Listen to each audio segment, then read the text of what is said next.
You're listening to Civic Media. You can tune into any of our live shows on any radio station across the state with the Civic Media app. Find us in your phone's app store and listen anytime, anywhere.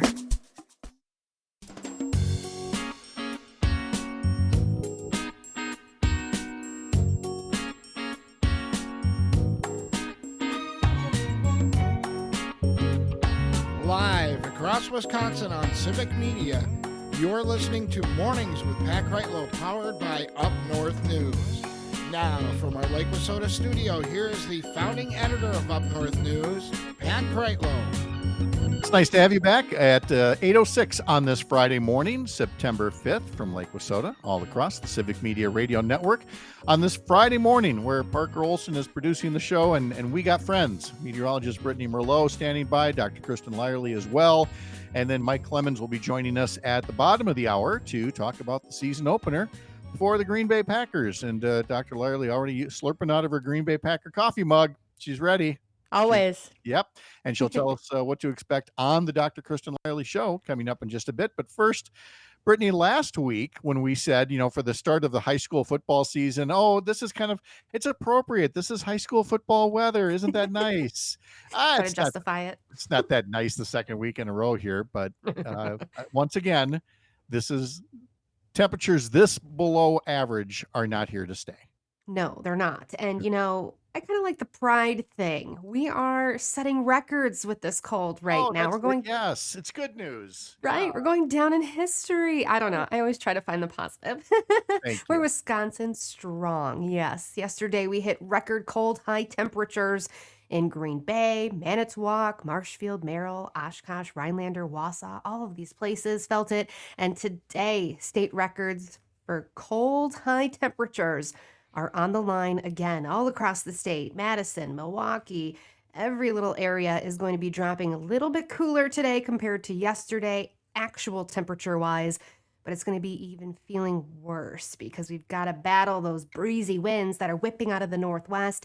Now they're sustained at 15 to 25 miles per hour and gusting to about 35 miles per hour. So wind chills out there today. Layers are needed. It's feeling about 5 to 10 degrees cooler than the actual temperature outside. And highs today only reaching the low to mid 40s far north, where you're going to be stuck with more clouds today, overcast, drizzle, kind of damp and dreary. And then down south, more chances for spots of sunshine, highs reaching those upper 50s, maybe scraping 60. If you scrape 60, you're not going to get a record cold high temperature today. So might as well break records, right? Let's be proud of something. I don't know. Right. You got to hang your hat on something here. Right. So can we look then at the Packer game Sunday afternoon? What folks will be facing? Absolutely. So it actually looks to be much calmer, brighter. Clouds are still going to be out there. So I'm going to say mixed skies, partly sunny, and highs right there in those mid to low 60s. So mid 60s when the game starts, low 60s by the time it's over. Winds only 5 to 10 miles per hour. So comfortable compared to right now. Which is breaking Kristin's heart over here, because I'm guessing, Kristin, this will not be one of those games you ride your bike 10 miles to get to Lambeau Field. No, but I do have the grill in the back of the car already, and we're working on the menu. So let's go. Perfect tailgating weather. It does sound like that very much so. Kristin, is, for folks who might not have heard, had knee replacement surgery. And so we're going to talk a bit about that. But while the meteorologist is here, I just have to know at this point, do you feel like you're able to predict the weather better with either your bionic knee or your non-bionic knee at this point? Is there any weather tie-in? Oh, yeah. No? Really? Good. See, it's been a week. I don't know. Give me some time. True. All right. Thank you, Brittany. Have a wonderful weekend. Thanks, Brittany. You too. Right. Yep. Good to see you. Have a great weekend. So how are you doing, Dr. Lyerly, with your new set of wheels? It's cool that my leg is straight again. That was a long time coming. The whole recovery from surgery thing stinks. And Yeah. I know that many of our listeners out there have recovered from something. It is just so hard to not be yourself and do the things that you do and to ask for help. It's, even just to ask my kids to bring me an ice pack. Makes me like, I don't like doing that because I like doing things for myself, but it's very humbling, and it really makes you recognize what a lot of our friends and neighbors go through, people who are living with disabilities and who are, challenged to go outside or even just go to Costco and get some groceries becomes a giant event. So, yeah, it's a humbling experience to be sure. Would you call yourself a compliant patient at this point? No. I am not. No, I am awful, and I will admit it. Well, they do say that about doctors sometimes, and I just didn't know if the stereotype were to fit. I know that you, for example, did make an appearance on behalf of the lieutenant governor who's running for governor here, and I'm sure that was very enjoyable. How do you not show up for Sarah Rodriguez when she shows up in your hometown? Right. I had to. Mm-hmm. It was a compromise, though. I went to the event. I said hey to everybody. I introduced her, and then I walked off the stage and right to my car and went to bed. I believe it, but again, it's the showing up that counts. Alicia puts on YouTube, I think the arthritis in my right foot does a good job with the weather predicting. So I guess it's all a matter of degree, what particular ailments you have. I don't have anything like that, except that every so often you look at the sky. Yesterday, the sky looked like it wanted to snow. It had that really dark look to the clouds. And I was like, don't you dare. This has been brutal enough. So normally we ask what you're up to for the weekend here, and we know you're still recovering. So I hope that goes well. Pat, we're going to tailgate because you know what I have? What do you have? Handicapped parking permit. Yes, I do. Oh. So I'm going to throw my reclined folding chair in the back of the car next to the grill, cooler full of stuff, and I'll see you at Lambeau. Okay. So you got that going for you. So that's great. All right. And I would imagine there was still and still will be a Dr. Kristin Lyerly show this weekend. It's going to be so good. I talk with the women from Northern Door Activism. So Emily, I always get her last name wrong. I'm just going to say Emily and Sarah. Okay. They are incredible advocates who, after the Dobbs decision, wanted to do something but didn't know what.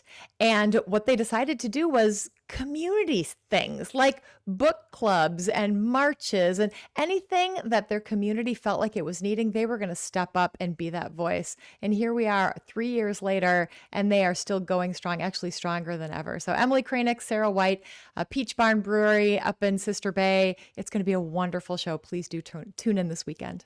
All right. And again, head to civicmedia.us to learn more if you're not in the immediate Green Bay or Oshkosh area. And we can subscribe as a podcast, I'm quite certain. Everywhere you get your podcasts. The Dr. Kristin Lyerly Show. It's on Apple, Spotify, Substack, you name it. I'm there. There. Boom. Exactly. Boom. All right. Well, let's ask the doctor about the non-doctor. We were talking in the last hour about the Robert Kennedy Jr. appearance on Capitol Hill yesterday. And where do you even start? I was just going to say, just Kristin, go.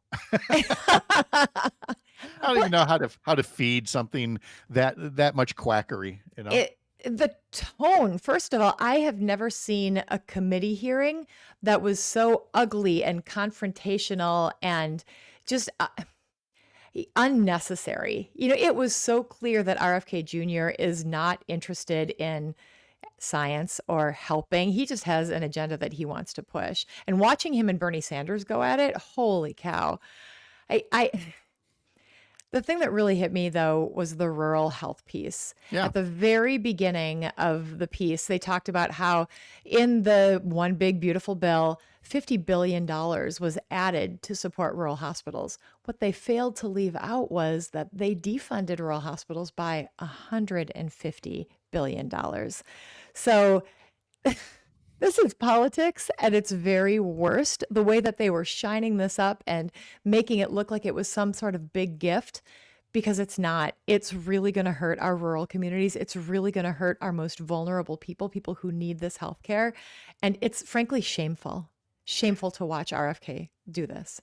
And again, borrowing from, the current right-wing playbook, which is just deny, lie, and never give an inch of ground. And that way, just enough people will believe you, even if you're still saying the same false thing over and over and over again, which is exactly what we were hearing. And like I said, while it might have made for confrontational TV, I think it also just underscored it's that much tougher for people to find credible health information. And you've mentioned about ACOG, the American College of Obstetricians and Gynecologists, and other medical groups essentially going off on their own when it comes to providing health and vaccine guidelines. And we had the story yesterday about how several states are now forming coalitions to do this because you can no longer trust the Department of Health and Human Services or the Centers for Disease Control and Prevention. And it matters. I got a call yesterday from one of my neighbors who is a senior citizen. He went to the doctor, tried to get a COVID vaccine, and was denied. And he was denied because the FDA has not approved the COVID vaccines for people in his cohort, and his doctor wasn't comfortable offering it. So this has created, what RFK Jr. is doing has created a massive ball of confusion where states and colleges and other organizations are coming up with their own recommendations. People don't know which vaccines to get. Insurance companies don't cover vaccines that aren't FDA approved. They don't have to. So there are so many confusing policies out there for people who want to be vaccinated. It is a really challenging landscape right now. Well, and if a doctor is saying, well, I can't give you this, or I don't feel comfortable doing it, if you can't work with your own doctor, it just, I don't even know where somebody starts at this point, except maybe your state health department, unless you're in Florida, Right. or one of these other, credible groups. If you're pregnant, for example, is to go to the ACOG website or something like that. Yeah, that's what we have to do. I think that's what we as outspoken physicians have to do, is just get the word out there. If you are pregnant or planning to get pregnant or breastfeeding, these are going to be your recommendations. Or if you live in Wisconsin, these are going to be your recommendations. But, when COVID happened, we did everything that we could to break down barriers and make it as easy as possible for people to get medication and vaccinations and information. And they're doing exactly the opposite, dismantling that. So the confusion is making it really hard for people, and that is going to cost lives. Well, and that's one of the greatest contradictions is here is a president who was trying to take credit for Operation Warp Speed to get the COVID vaccine out, but now bringing on, a vaccine denialist and truly trying to have it both ways on this, along with many other issues. But, saying we did the right thing then, but we need you to doubt it now for whatever reason. How can people not be confused? Didn't I catch some testimony yesterday? Back me up on this, where they were talking about, I think it was RFK who talked about nominating Trump for the Nobel Prize, Peace Prize, for Operation Warp Speed, but then also, which is the COVID vaccine, the development of the COVID vaccine, but then completely discrediting the COVID vaccine. It doesn't make any sense. And then when he was called on it, he just said, "What are you talking about? This is gibberish." Yeah. What? Again, just deny it, accuse the other person of lying, even though the evidence is right there. It's right there of what they said. They can't escape their record, and yet they just say, "Oh, I don't know." Or what Trump said last weekend about some video. "Oh, it must be AI." Now they blame everything on AI too. Yeah. But you can't hide what was really there if we've got, folks like you and others willing to actually correct the record. We're talking to Dr. Kristin Lyerly. On this Friday, we've got Mike Clemens coming up, who's going to have a preview of the Packers-Lions. We'll talk a bit about the Brewers as well. Losing 2 out of 3 to the Phillies, but still maintaining their lead in the National League Central Division. They now head out to Pittsburgh. They will play the Pirates. Here, coverage begins at 5:05 this evening on several Civic Media stations. And, of course, it's Free Ticket Friday. You can win tickets to see the Brewers-Cardinals game next Saturday, September 13th. You've got just over a half hour yet to text us the word BASE, B-A-S-E, for your chance to win those tickets. I'm Pat Kreitlow. This is the Civic Media Radio Network.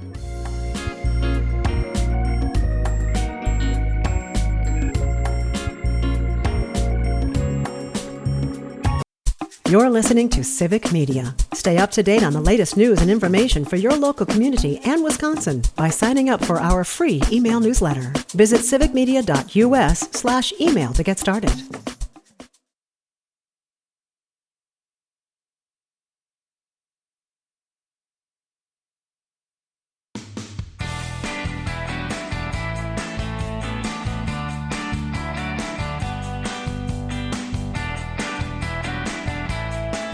There are some lines that we use on this radio show that just ought to be on a loop someplace that gets said over and over again. Here comes one of them. I regret to inform you that Ron Johnson is doing Ron Johnson things once again, because the senior senator from Wisconsin was also part of the RFK Jr. hearing on Capitol Hill yesterday. I happened to miss that one. I did not even remember that Johnson was on that committee. I'd heard other parts of the testimony, and you reminded me that Ron Johnson was on the committee. And as I look here online, I see that not only was Robert Kennedy Jr. fact-checked by various sites, Ron Johnson had to be fact-checked because he loves to take a particular database, and even though he's been corrected for over 5 years now, he has such a perverted sense of what this database actually does. So can you describe the VAERS system, what he says, and what the real deal is?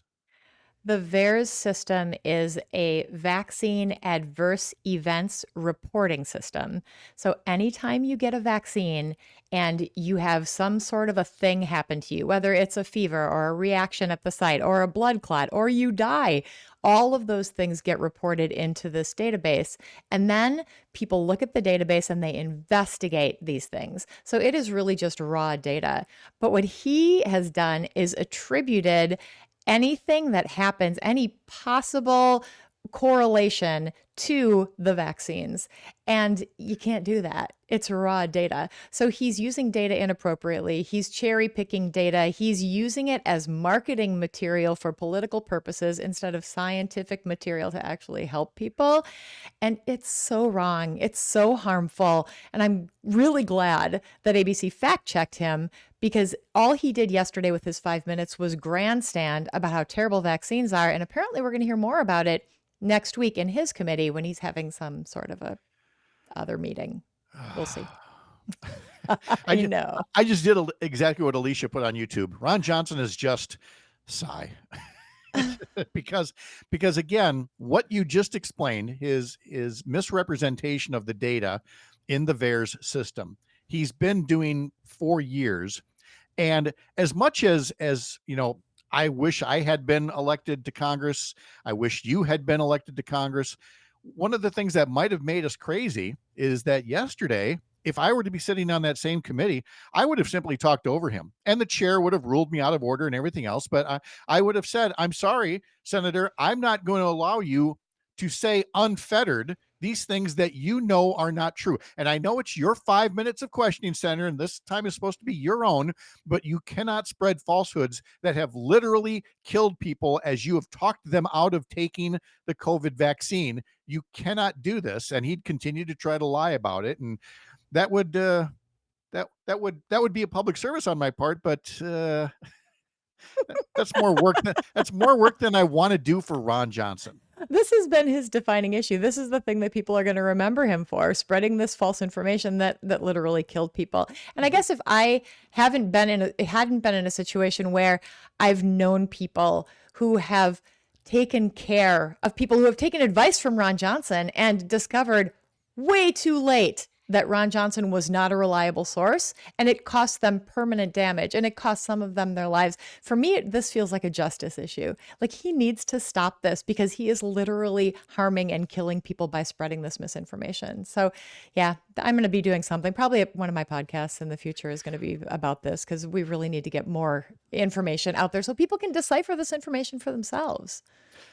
It's a very good point, because you do have the podcast. I'm glad you're here on this show doing it. You're still making videos for TikTok and Instagram Reels and Facebook that, again, people should be sharing. And the reason I bring this up is when there's misinformation out there are certain folks that have no problem sharing that and spreading that bad information.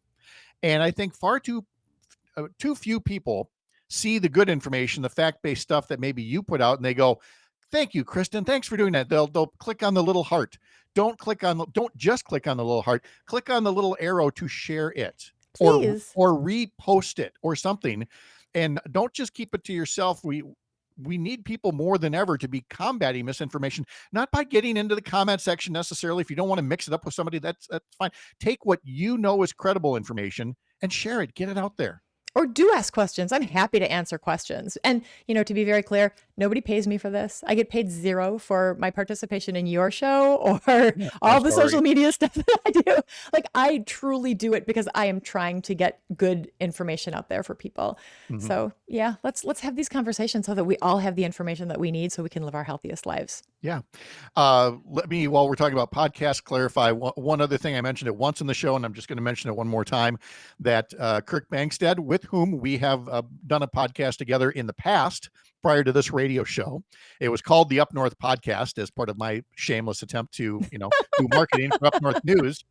But since that time, Kirk has concentrated on Minocqua Brewing Company, but yesterday announced that he's going to go back and resume podcasting, and he's going to call it the Up North Podcast. And that's fine. Again, Kristin and I both were parts of it, years back.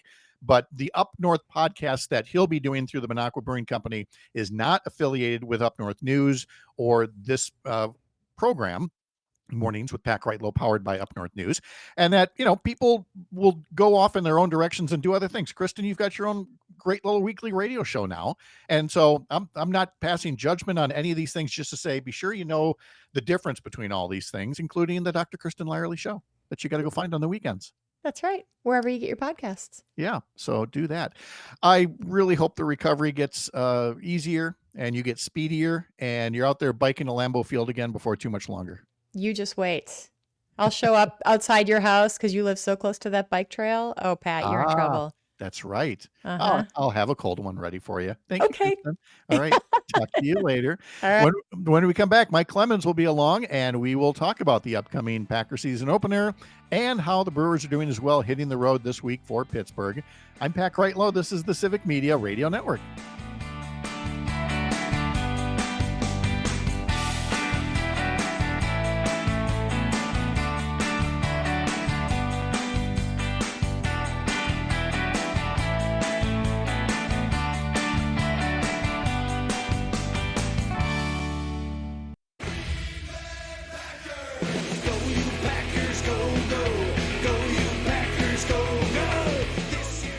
You found it. You found the Weisenheimers. I found it, yes. And the live stream, who probably still can't hear it, is going, what is he talking about, huh?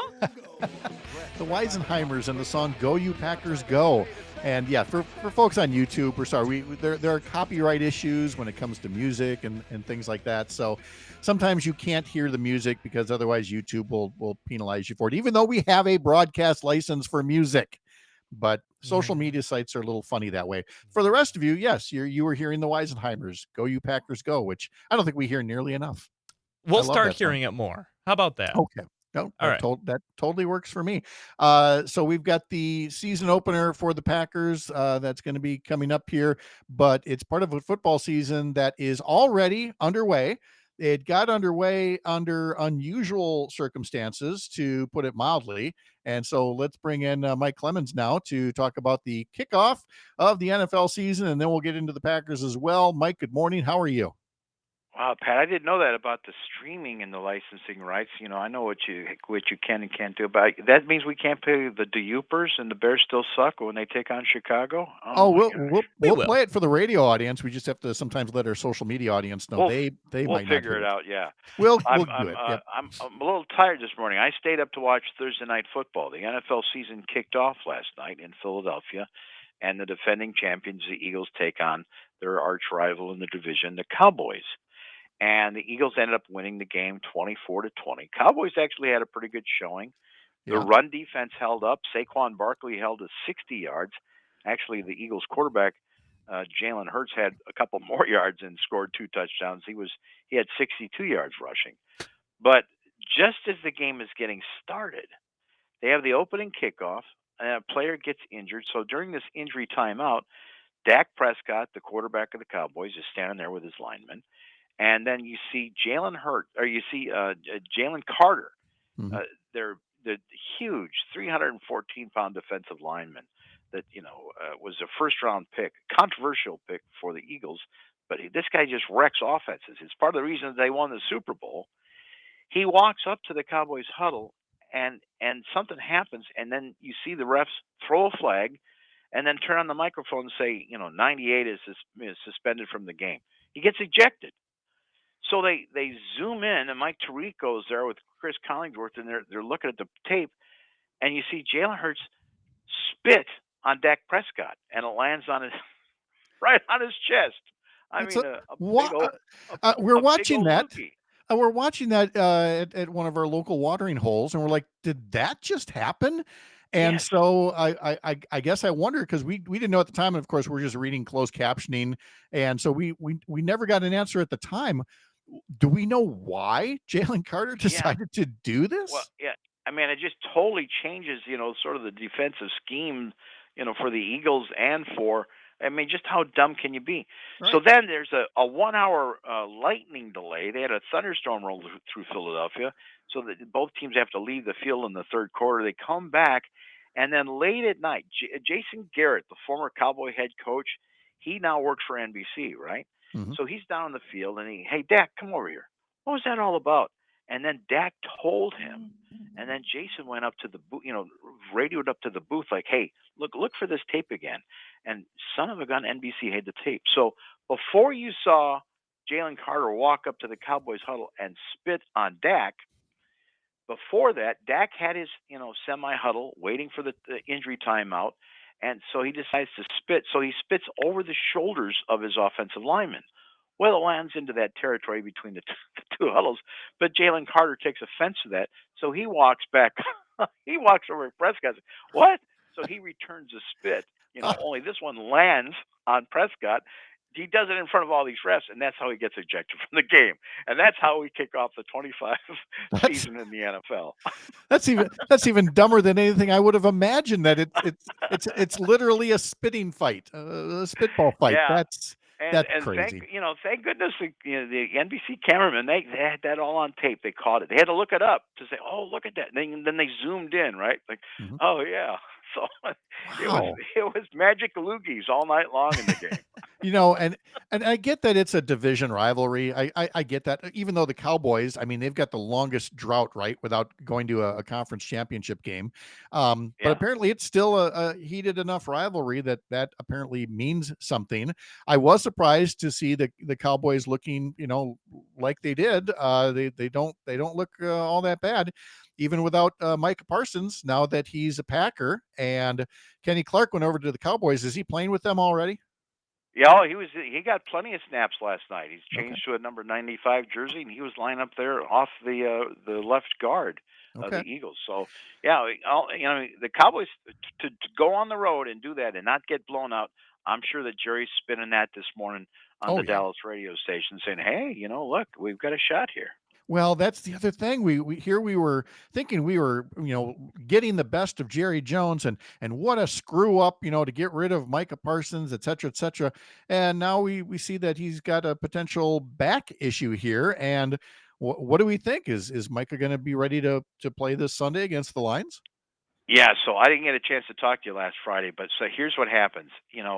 There had been this drama all summer long between Micah Parsons and Jerry Jones in getting a new contract, and at the end of the day, the Parsons apparently his agent even called the Cowboys 2 days out and said, "Okay, can we renegotiate this?" And the response from the Cowboys was, "No." We're at this point we're just going to go to the fifth year. What he's already under contract for, and then we'll revisit it. So that's when they said, okay, then let's talk about a trade. The Packers slipped in. They gave up 2 first-round picks and Kenny Clark, which was a gut punch to them. Yeah. But they pulled off that trade. And every analyst, every former GM that does these networks now says that's ridiculous. I mean, the Cowboys could have easily said, and while you're at it, throw in a third-round pick too. At least, because Micah Parsons disrupts these offenses with his pass rush, better than anybody. A generational player, as they call him. So last Thursday, about 1 o'clock, I started telling some of our civic media producers, because I saw some network activity, and I'll just leave it at that. I said, hey, keep an eye on Adam Schefter, okay? Keep an eye on this. Now I'm in a press conference at 4 o'clock with Mark Murphy, the outgoing president. He retired back in July because he's about to be inducted into the Packer Hall of Fame. So it's 4 o'clock, and when this thing gets started, and a little after 4 o'clock, one of the people standing behind a camera says, Mark, the ESPN's reporting that the Packers are traded for the Cowboys, Micah Parsons. And Mark giggled like, "Oh no, I believe that when I hear it. Has it been confirmed? No, it's probably AI." So they take more questions about his career and his years, in Green Bay. And then one of his trusted reporters that covers the team business sports, Rich from the Press Gazette, says, "Mark, the Press Gazette's now confirming that trade." And Mark's jaw drops and he goes, "What'd they get for him?" So this means he's been out of the office a month. And he's in disbelief. Like, what are these guys doing? I've been gone a month, and what did you trade away to get this Micah Parsons guy? And then over the weekend, this report comes out. He claimed that he had a back injury, which is why he was not participating in camp. And so yesterday they brought out Micah, and a bunch of us. And I'm from Beloit, man. Pat, if you walk in the studio with a cast on your arm, I'm going to say, "Well, how'd you do that, dummy?" Right? Yeah, right, So right. all these reporters around him, and after a couple of questions, I said, "So how did this happen?" And I sent you guys that tape, and he said, and I thought about this for 2 or 3 days. I thought about this because they're putting out reports that, it's the L4 and the L5 and a strain. He may have to have an epidural or painkiller injection before the game. And J.J. Watt says, "Hey, it's a back injury. We all have back injuries," and that's true. There's a lot of guys that have to get a painkiller before the game. And when I see Jordan Love walk by every other day, he's got all those suction cup marks on his back from the training room. Sore backs are a normal thing in football, especially in NFL. And Micah said, "Yeah, I was weightlifting during the Cowboys training camp. I overdid it. It was an accident. I probably made a mistake there. Felt a little tweak in my back. And so we've been taking care of it. I've just finished up a steroid program, and I hope to be out there on Sunday afternoon." Okay. So it wasn't some pre-existing thing that Jerry Jones is getting the last laugh in the sense that right. It was some kind of a weight room thing, but now still, I mean, here's one other reminder too, because I know that Brian Gutekunst, the GM of the Packers, thinks about tradition and the lessons learned. Remember, once upon a time that Ron Wolf was going to trade away a first-round pick for a third-string quarterback out of Atlanta, and before he signed the contract, he went through a physical, and the doctors went to Ron and said, "This guy's got the same degenerative hip disease that ended Bo Jackson's career. You might get a year, 2 years out of this guy at most." He goes, "I've seen now how the guy can throw. Sign him." And that was Brett Favre. Oh, okay. Well, again, sometimes you got to go with your gut. Yeah.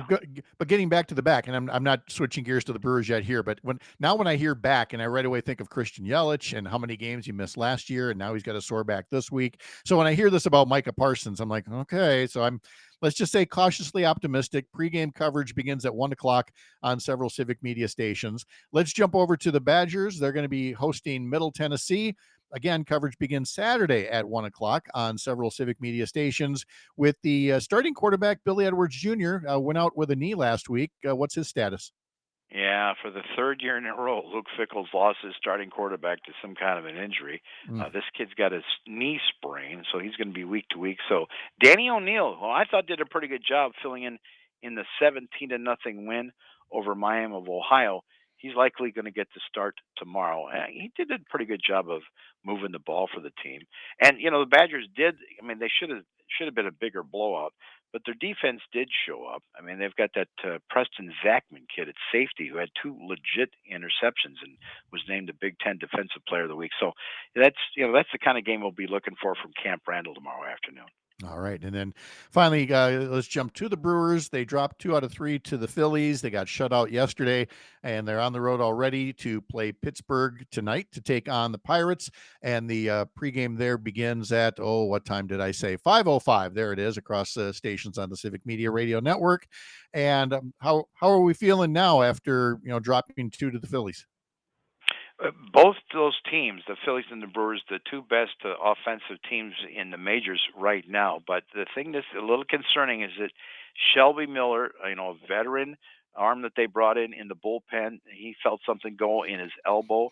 He's looking at perhaps his second Tommy John surgery. Doesn't know if he's going to do it at 35 years old. He'd be 36 if he came back from that. So, Pat Murphy loses that. And then there's another pitcher to be named that is waiting on an MRI this morning that might be placed on IL as well. So, But the good news is this is what Murphy's been dealing with all year. They've got a large group of guys between guys down in Nashville and the ones that they already have up, and at least the Pirates aren't a very good team. They should be able to pick up some wins this weekend until they figure out what's next and how soon they get back Trevor McGill, their closer, etc. Yeah, I mean, next man up has always been kind of their mantra. Who's next, and they've had a good nose for talent despite all the injuries to the pitching staff this year. It has worked out so far. We just you got to make the magic last for about another month or so, 6 weeks here. Mike Clemens, thank you so much for, as always, our Friday morning sports update. Have a great weekend. Get some rest. You too. Thank you, Pat. All right. Appreciate you very much. Again, the Civic Media Radio Network has got all kinds of sports. I haven't even gotten into the high school sports. Your local station may have some games to play as well. Check on the website, civicmedia.us. Head to your local station's homepage and get a fix not only on high school sports, but your local news there as well, civicmedia.us. Some final news and notes from Lake Wissota coming up next. I'm Pat Kreitlow. You're up north. Packers, go, go. I think it's time, Terry, that the Lombardi Trophy goes home to Lambeau Field where it belongs. You're listening to Civic Media. Find the latest news, information, and archives of all your favorite shows on the Civic Media website, civicmedia.us.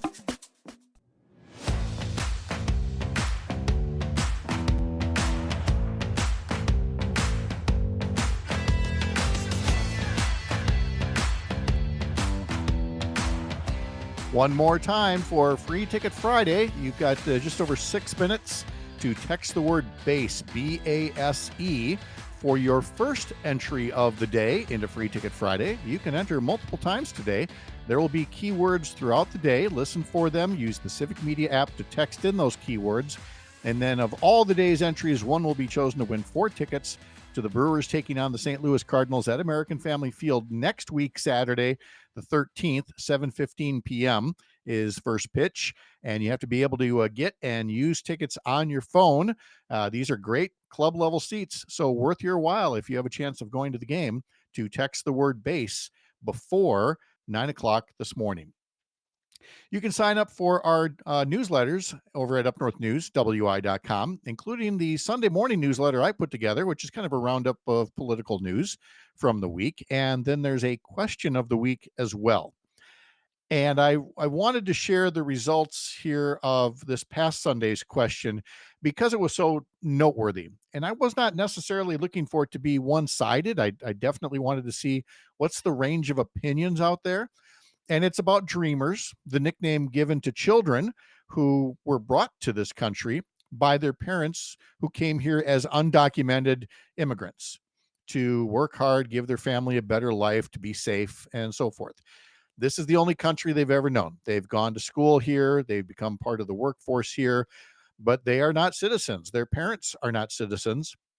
And they, by and large, don't even have a path to citizenship because of, coming here as young kids with their parents who are undocumented. So the question was, should dreamers have a path to citizenship, or should they be deported from the only country that they've ever known? Now, our newsletter goes out at 6 a.m. on Sundays. And one of the very first responses, and I want to check the timestamp on this, 6:28 in the morning, so it was among the first wave of them, was from somebody named Kurt. And the answer was, round them up and send them back. If you're not born in the U.S., you're here illegally, period.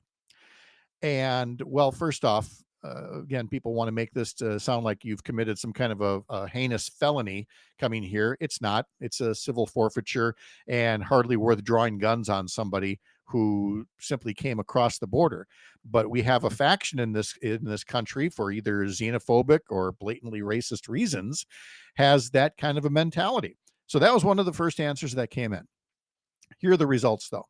That's the one person who chose option B, send them back. We had 187 responses that were sent back. Out of the 187 responses, 185 of them said A, dreamers deserve a path to citizenship. So the final tally was 185 to 2. There was Kurt, and there was one other email here that simply said B. And that was it. And the writings that come along with these. Sure, a lot of them just say A or whatever the case may be, but so many people decide to add a little bit more to it. And I really wanted to share some of that with you. There's John here who said, dreamers had no choice in entering the U.S. By every other standard, they are productive members of our society. The U.S. is their home. They should have a clear and expedited path to citizenship. Let's see. There's Nancy who said they've become valuable members of our society and should be able to become citizens. Any criminals should be prosecuted, which again, I made clear in the question of the week. If they've been law abiding, then, why would you be using our resources to round up people and deport them when they've simply been here existing and working and actually wanting to be contributing members to American society? Let's see, from Catherine, whatever happened to the words on the Statue of Liberty? Trump's anchor babies should be deported. If Trump, uses crime as a stipulation, then we could deport our own homegrown criminals. I am so tired of what Trump and his cult are doing to America. The money they are wasting on confinement centers could be put to better use. Most of these people are just hardworking people trying to have a better life. So sad. From Anna, let them stay here, and for goodness sake, help them understand the path to citizenship. We need to remember that we were once seen as the best place to come for a better life. We should not be deporting children of undocumented immigrants. We should be helping them all toward naturalization and citizenship. And again, it gets back to this very core notion of reforming immigration. And what so many people seem to be afraid to say, I'm not afraid to say it. There has never been a more critical time in our lifetimes for reforming and encouraging immigration than right now, as the baby boomers, are exiting the scene. As my generation, early Gen X, is starting to think about retirement, and we don't have nearly the numbers here to maintain the labor force that we have, the services, the economy. We are absolutely dependent upon reforming immigration, providing a path to citizenship for the people who are here and all the people who want to come here, instead of demonizing them for, like I said, all kinds of reasons, some of them based in politics or the economy, others just terribly based in personal qualities that I don't really even want to get into. But this is what we need right now. And we almost had it. We almost had a bipartisan package that would have reformed immigration, would have strengthened border security. And Donald Trump not only blew it up during the campaign, thanks to the obsequiousness of all kinds of toadies in Congress that would just go along, but has now unleashed troops and unleashed federal law enforcement to round up all sorts of folks whose only crime is being here and working hard and trying to make a better life for their family. That's what we're using our resources on right now, when we're not cutting health care to everybody else to pay for tax cuts for the rich. And it's a shame. But I really appreciate all the answers that came in. We'll have a new question of the week coming up this Sunday. Head to upnorthnewswi.com. Sign up for our newsletters there. Thanks so much for being part of our week here, our short work week. Hope you've had a good recovery from the Labor Day weekend. Have another good weekend just ahead. We'll see you back here bright and early Monday morning, 6 a.m. here up north.